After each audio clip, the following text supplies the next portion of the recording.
जब आजान की सदा लगती है उस अंगूर को खाता है तो रग रग सैराब हो जाती। इतना मजा आता है, इतना मजा आता है, 1 मिनट में पूरे साल में वो मजा नसीब नहीं होता।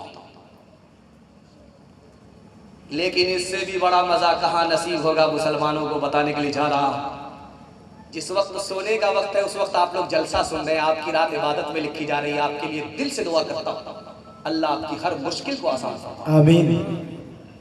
इससे भी ज्यादा मजा कहां मिलेगा?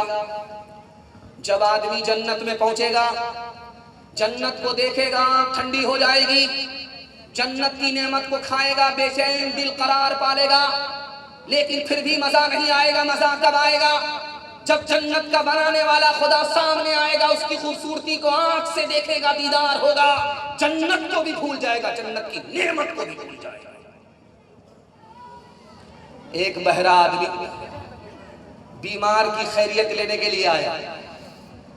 बहरा सुनता तो कुछ भी नहीं। वो बच्चा को थोड़ा खामोश कीजिए, रजाकार जा करके वो बच्चे को खामोश कीजिए, ये बच्चे के बाप पर भी भारी हो रहा है। बहरा आदमी बीमार की खैरियत लेने के लिए गया। सुनता तो कुछ नहीं, उसी को बोलता है। तो बीमार से जाकर के पूछता है क्या हाल है? तो बीमार ने खिसिया करके कहा मर रहा। का सुबहान अल्लाह, मुबारक। दूसरा सवाल पूछा बीमार से बहरे ने, क्या खाते हो? तो खिसिया करके बोला जहर खा रहा। सुबहान अल्लाह, बहुत अच्छी दवाई है, टाइम टू टाइम खाते पाबंद। तीसरा सवाल जाकर के पूछा कि किस डॉक्टर से इलाज चल रहा है? बोला खिसिया करके मलकुल मौत का। सुबहान अल्लाह, इतना अच्छा डॉक्टर है कि पूरा इलाज करके ही छोड़े। हाथ उठाइए, वादा कीजिए रमजान में सोएंगे, चांद रात में जागेंगे कपड़ा खरीदने के लिए। हाथ उठाइए इंशाल्लाह। माशाअल्लाह। हाँ हाँ, देख लिया मैंने आपको। और जरा जलसा खत्म होने दीजिए, मुलाकात करके आपसे जाएंगे। कयामत में ये रोजा ढाल होगा रोजेदारों की। कयामत में ये रोजा ढाल होगा रोजेदारों की। कयामत में ये रोजा ढाल होगा रोजेदारों की। ये सरमाया भी अपना कैसे आड़े वक्त कमाया। इसी में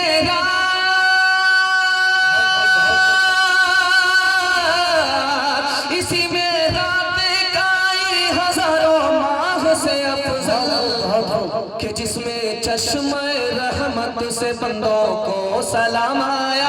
कि जिसमें चश्मे रहमत से बंदों को सलाम आया। आधा जलसा निकल गया। लोग भी सोच रहे हैं कि आधा आधा करके हम लोगों को मुकम्मल आधा कर ही देगा। इतनी दूर से मैं चल करके आपकी खिदमत में आया हूँ। ये पैगाम जो मैं आपको सुनाने के लिए जा रहा हूँ, आपसे खुश होकर के मैं सुना रहा हूँ, वरना इसको बचा करके मैं लेकर के चला जाता। लेकिन आपसे दिल खुश हो गया और आपके जलसे को देख करके और ज्यादा दिल खुश हो गया कि 12 बज जाने के बाद भी आपकी पेशानी पर 12 नहीं बजा है। आपका ज़मीर भी जिंदा है और आपका जिस्म भी जिंदा है।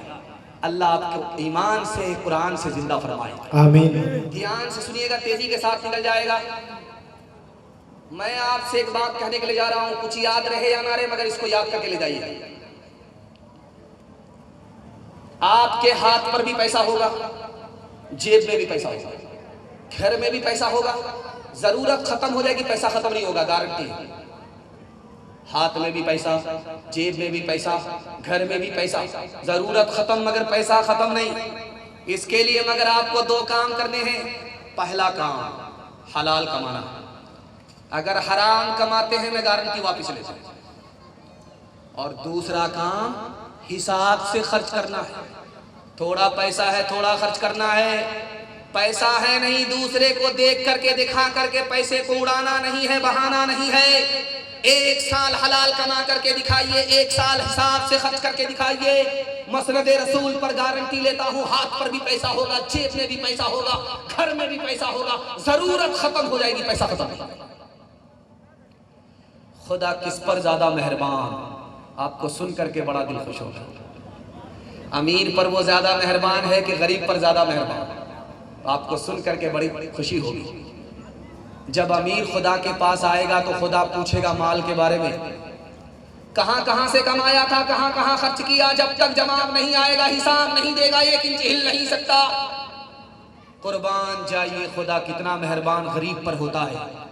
जब गरीब आदमी खुदा के पास आएगा तो खुदा माल के बारे में नहीं पूछेगा, हाल के बारे में पूछेगा, क्या हाल है, खैरियत तो है। जितना वो गरीब पर मेहरबान उतना वो अमीर पर भी मेहरबान। रमजान के बाद कौन सा चांद निकलता है? ईद का। ईद का चांद निकलता है। मुसलमानों ने ईद को इबादत नहीं रहने दिया, त्यौहार बनाया। मुसलमान माल से गरीब नहीं है, चाल से गरीब है। ईद को त्यौहार बनाने के नतीजे में कपड़ा खरीदता है अपने घर वालों के लिए, लेकिन जेब को नहीं देखता, चादर को नहीं देखता, दूसरे को देख करके दिखा करके कपड़ा खरीदता है। बेहिसाब पैसे को पैसा नहीं समझता, पैसे को पानी की तरह बहाता है। अब देखिए उसका अंजाम क्या होता। ज़कात के पैसे से भी कपड़ा खरीद लेता है, सदक़े फित्र के पैसे से भी अपने घर का कपड़ा खरीद लेता है। जब ज़कात वसूलने वाला आता है तो उसको गाली देता है, जब फितरा लेने वाला आता है उसको धक्के देता है। इसलिए रमजान आया चला गया। मुसलमान कल भी जलील था, आज भी जलील है, जिंदगी भर जलील होता रहता। मुसलमान चाल से गरीब है, माल से गरीब नहीं। एक मिसाल पर पैगाम खत्म कर रहा हूं। एक आदमी रोजा रखता नहीं था, लेकिन बीवी से कहता था कि फुलौरी बनाओ इफ्तार में खाए, पकौड़ी बनाओ इफ्तार में खाए। उसका पेट था कि इंडिया गेट था, न फटता था न भरता था। रोजा तोड़ता कैसे था आपको हैरत होगी। जब उसको भूख लगे, प्यास लगे तो लुंगी और गमछा लेकर के दरिया में डुबकी मारे और मुंह खोल दे, जी भर करके अंदर पानी पी और ऊपर आकर के दस्तरखान पर बैठ जाए इफ्तार खोलने के लिए और पूरा दस्तरखान चट कर। 99 दिन चोर के एक दिन कोतवाल।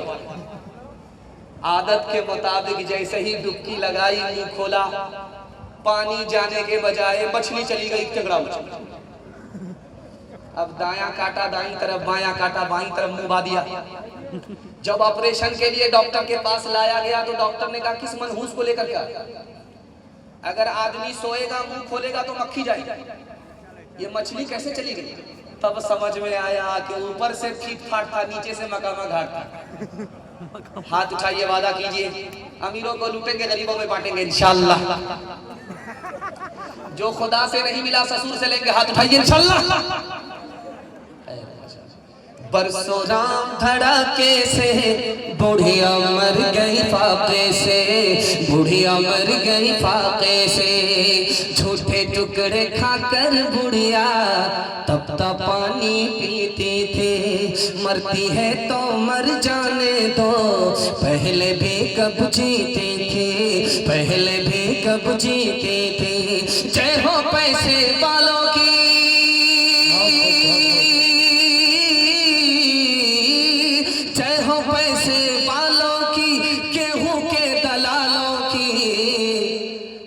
हद से बढ़ा मुनाफे, कुछ ही कम है डाके से, कुछ ही कम है डाके से। बरसों राम धड़ाके से बुढ़िया मर गई फाके से। कल युग में भी मरती है, सतयुग में भी मरती थी। ये बुढ़िया इस दुनिया में सदा ही बातें करती थी, सदा ही बातें करती थी। जीना उसको रास न था,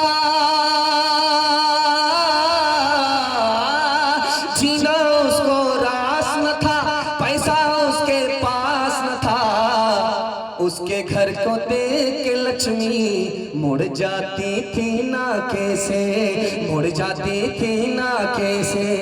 बरसों राम धड़ाके से बुढ़िया मर गई फाके से। 5 से 7 मिनट का मेरे हिस्से का जलसा बचा हुआ है, आप लोग सुने बगैर चले जाएंगे, हाथ उठा दीजिए इंशाअल्लाह। खैर माशाअल्लाह, हाँ माशाअल्लाह मैं देख लिया हूँ, आपको तो मैं किसी हाल में छोड़ने वाला नहीं। खैर अल्लाह जज़ाए खैर दे।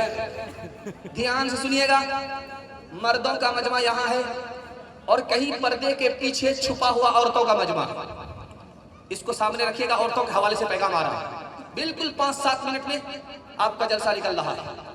साहिल पर कश्ती लगने वाले, अल्लाह आपको जज़ाए खैर दे, हमारे सुनाने को आपके सुनने को बेहद कबूल फरमाए। ध्यान से सुनिएगा, तेजी के साथ निकल जाएगा। जब आप हॉस्पिटल में जाएंगे, स्कूल में जाएंगे, तो दीवार में लिखा रहता है बेटी बचाओ बेटी पढ़ाओ। जब ट्रक निकलेगा आपके पीछे से तो उसके तख्ते पर लिखा रहता है बेटी बचाओ बेटी पढ़ाओ।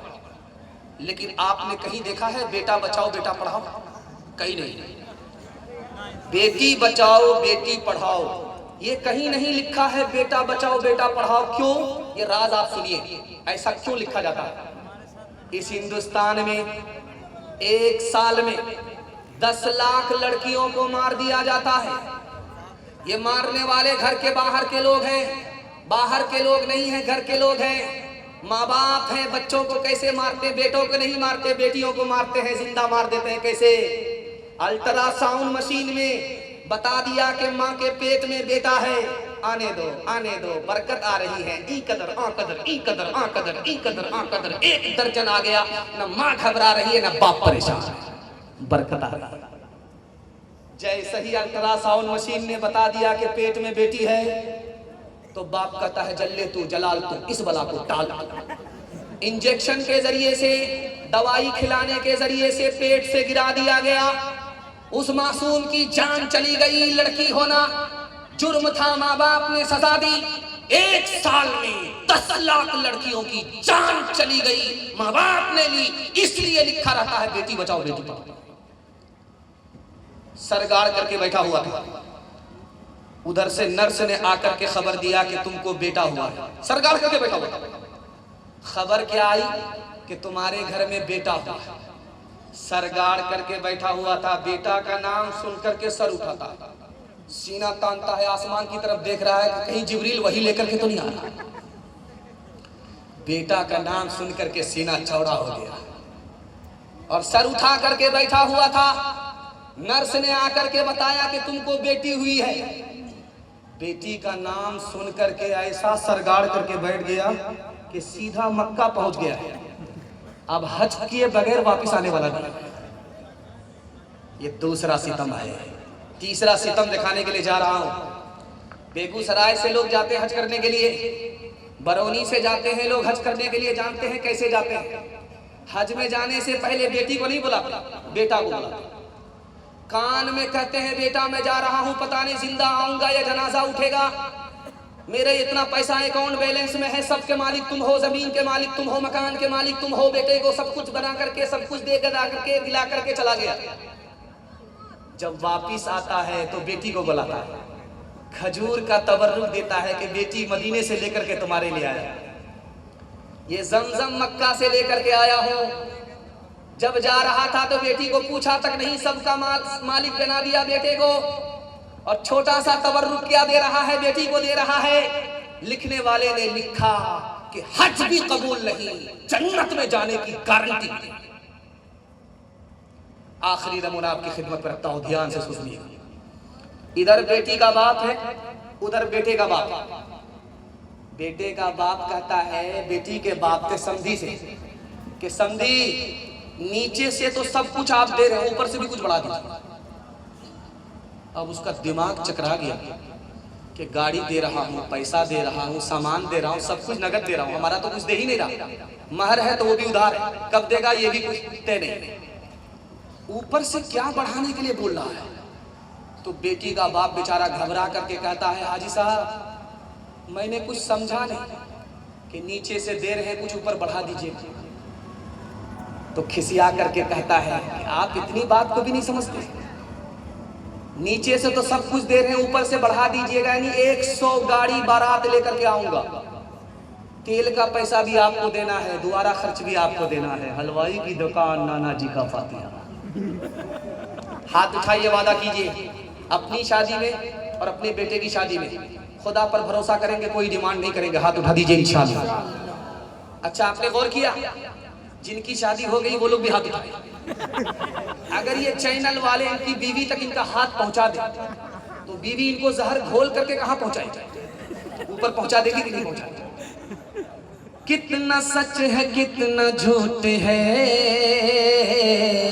कितना हक है कितनी लूट है, कितना हक है कितनी लूट है, रख सभी का लाज कुछ न बोल, क्या है ये समाज कुछ न बोल, क्या है ये समाज कुछ न बोल। ढोल का ये बोल सिर्फ देख ले ऐ दिल ज़बान खोल, सिर्फ देख ले मान ले जहाँ की बात को, दिन समझ ले काली रात को, दिन समझ ले काली रात को, चलने दे यूं ही ये सिलसिला, कुछ न बोल किसको क्या मिला, कुछ न बोल किसको क्या मिला।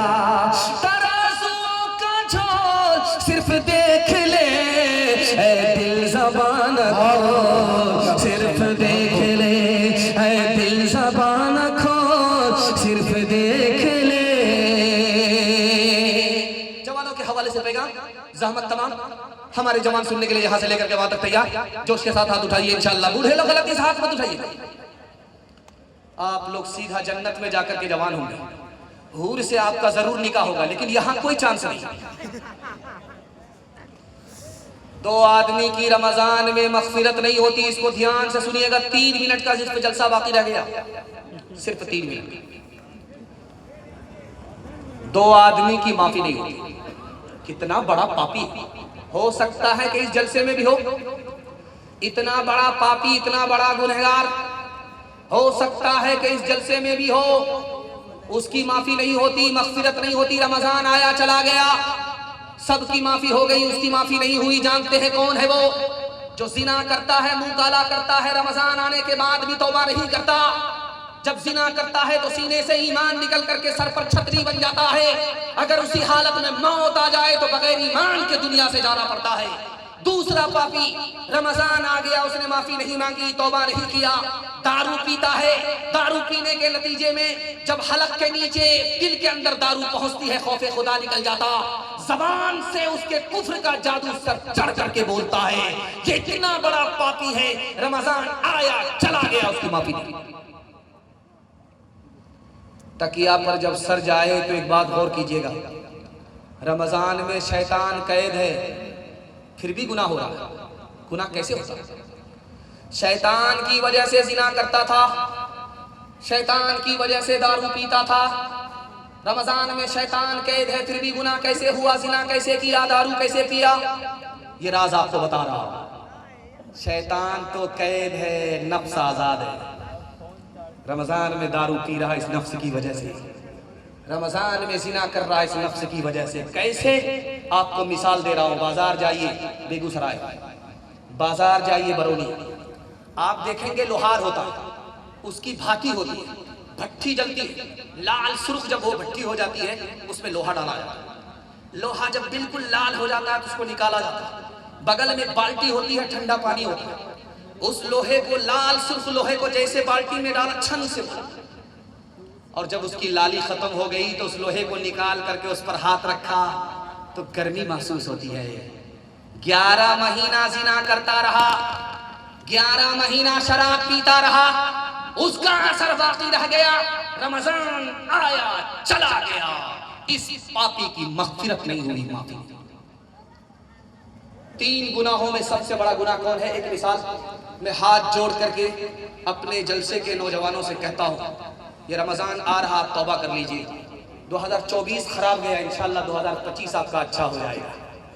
3 गुनाह में सबसे बड़ा गुनाह कौन सा है दिखाने के लिए जा रहा हूं। रात के सन्नाटे में एक औरत ने दरवाजा खोला, फुसला करके जवान को अंदर दाखिल किया, बद जवान से कहा मुझसे जिना करो तब दरवाजा खुलेगा। जवान हाथ जोड़ करके खड़ा हो गया कि जिना बहुत बड़ा गुनाह से नहीं हो सकता। औरत ने कहा कि मेरा ये मासूम बेटा है, इसको कत्ल कर दो, दरवाजा खुलेगा, तुम्हारी जान बच जाएगी, तुम चले जाओगे। जवान ने हाथ जोड़ करके कहा कि ये उससे बड़ा गुनाह है, ये हमसे नहीं हो सकता। औरत चालाक थी, उसको धोखे में लेकर के आती हुई कहती है कि ये शराब की बोतल है, सबसे छोटा गुनाह है, इसको पी लो, दरवाजा खुल जाएगा, तुम्हारी आबरू भी बच जाएगी, जान भी बच जाएगी। जवान ने सोचा कि दारू सबसे छोटा गुनाह है। जैसे ही उसने ढक्कन खोल करके दारू को हलक के नीचे उतारा, नशा उसके सर पर आया। मुस्तदरक हाकिम हदीस की किताब है, उसमें लिखा हुआ है कि जैसे ही नशा सर के ऊपर आया, उसने पहली फुर्सत में औरत से जिना किया। उस मासूम बच्चे को उसने उसी वक्त में कत्ल किया। एक दारू आई, सारे गुनाह आ गए। हाथ उठाइए, वादा कीजिए रमजान भर छोड़ देंगे, उसके बाद देखा जाएगा। हाथ उठा दीजिए, इंशाअल्लाह रमजान भर छोड़ देंगे, उसके बाद देखा जाएगा। एक इंसान हूँ मैं फरिश्ता नहीं, जो फरिश्ता बने उनसे रिश्ता नहीं। एक इंसान हूँ मैं फरिश्ता नहीं, जो फरिश्ता बने उनसे रिश्ता नहीं। कहाँ अच्छा या खराब मैं तो पीता हूँ, मिले जितनी शराब मैं तो पीता हूँ। कोई अपना घर हो तो रोके मुझे, मैं गलत कर रहा हूँ तो टोके मुझे। कोई अपना घर हो तो रोके मुझे, मैं गलत कर रहा हूँ तो टोके मुझे। कोई अपना घर हो तो रोके मुझे, मैं गलत कर रहा हूँ तो टोके मुझे। किसे देना है हिसाब मैं तो पीता हूँ, मिले जितनी शराब मैं तो पीता हूँ। होश मुझको रहे तो सितम घेर ले, कई दुख घेर ले, कई गम घेर ले। होश मुझको रहे तो सितम घेर ले, कोई दुख घेर ले, कोई गम घेर ले। सहे कौन ये अज़ाब मैं तो पीता हूँ, मिले जितनी शराब मैं तो पीता हूँ। माशाअल्लाह। आपने गौर किया, जब पैसा ज्यादा आने लगा